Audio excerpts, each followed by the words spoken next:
Hello there. So last week in a coaching session, I told the person that I was working with that I was going to talk to them about trauma in the brain. And I didn't get there. So I wanted to post this video because I think it's actually a useful concept for all of us as we kind of get into more of the stuff we're going to talk about. So, this is a demonstration that I learned from Dr. Dan Seigel. That's Seigel spelled Siegel. And he's kind of one of the forefront scientists about trauma and neuroscience and how trauma affects the brain. So, if you want to learn more about that subject, that's a really good place to start. So, Dr. Siegel talks about the brain and he talks about it using his hand. So, I'm going to do the same thing and I'm going to show you a little bit of the structure of the brain and then we're going to talk about how trauma impacts the brain using this little, we call it hand brain. Okay, so we've got our spinal cord, and then we have the base of our brain, which is like kind of back here where the spine meets the brain, the lower part of the brain. That's also called the reptilian brain because we share that with snakes and lizards, and that has like a lot of our automatic functions, like controls our breathing and our circadian rhythm and stuff like that. Kind of keeps us alive, our body temperature, stuff like that. Okay. And then on top of that, we've got a secondary layer of the brain that's called the midbrain or the mammalian brain. And we call it that because, as you might guess, we share that part of the brain with our dog, cat, um, horse, right? Like we all have that kind of brain. And the midbrain's really important because that's where there's a structure called the limbic system, which I'm going to represent with my thumb. Um, Two of the structures that are in the limbic system or the mesolimbic system are the amygdala, which is a little almond shaped being. Again, I'm going to represent that with my thumb. And the hippocampus, which kind of wraps around the amygdala and kind of cushions it. So we've got our little amygdala here, and then the hippocampus kind of wraps around it like that. Okay, both of those are very important when we're talking about trauma. So that's why I'm kind of pausing in those structures. And then the third element, so we've got our reptilian brain, our mid or mammalian brain, and then we've got our prefrontal cortex, okay? And that's the here. That's also known as the frontal lobe, okay? Sorry, I'm doing this like you have to mirror everything here.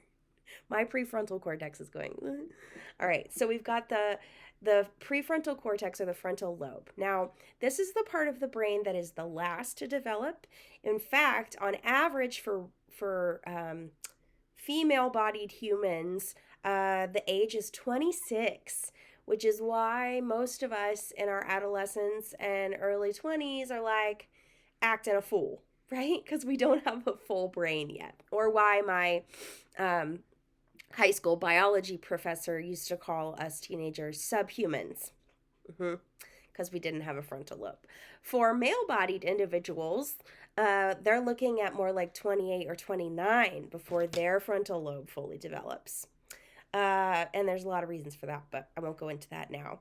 But this is the part of the brain that's responsible for like executive functioning. So, like thinking about consequences, planning, logistics, empathy, right? Like understanding that things that we do might hurt someone's feelings or they might have impacts beyond the immediate thing. So you can kind of see from that information why when we're in our adolescence or early 20s, we might be kind of all over the place, right? Because we don't have that executive functioning yet.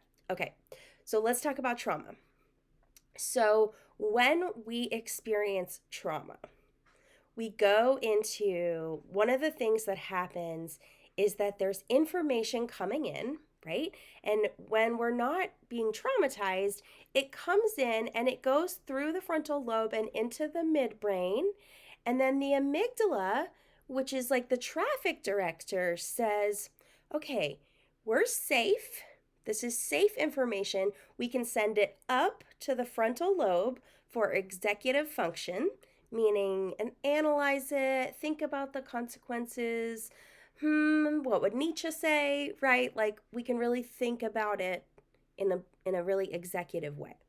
Or we are not safe, we are in danger, we must send this information down to the body and we must prepare to fight, flight. Fawn is a little funny one, but that may be one that gets included. Okay? So the amygdala is really important for that reason. Well, one thing that we see in folks who have experienced a lot of trauma in their life, or some folks that get the diagnosis of PTSD or CPTSD, post traumatic stress disorder, or complex post traumatic stress disorder, is that their amygdala gets enlarged because it's being overused. Okay, the amygdala is getting hijacked because it's enlarged and it's being overused, meaning that the body is responding to things as if they are dangerous, even if they are not. So, in attachment circumstances, you might experience this like you notice that your partner or someone you care about has a funny look on their face. And all of a sudden, you feel like you're having a panic attack because your body's saying, it's not safe, it's not safe, it's not safe. Okay. And even though there's not actually a tiger in the room, it feels like there is. So it's really important that we understand how trauma can impact our relationships and kind of what happens in our brain. Here's another really important part. So when the amygdala is hijacked or enlarged, what happens is that the frontal lobe, where we have executive functioning, where we can go, oh, I'm safe, I'm okay, I'm looking around and there's not a tiger in the room, it actually goes offline, okay? Sometimes Dr. Seigel calls us flipping our lid, right? Because literally our lid, the lid on our brain goes night night. It's just like off, communication off, because our body and brain thinks that we need to be in survival mode, okay? So I just wanted to share that with you all. I think it's important that we normalize some of our body and its own experience of things that happen. And I think it's good information to help us when we know that there's not a tiger in the room, or we notice that maybe we're supposed to be safe in this situation. What's going on? Why am I feeling this way? It's good to have that context. Okay, so let me know what you think about it in the comments below, and I'm looking forward to seeing you all in group.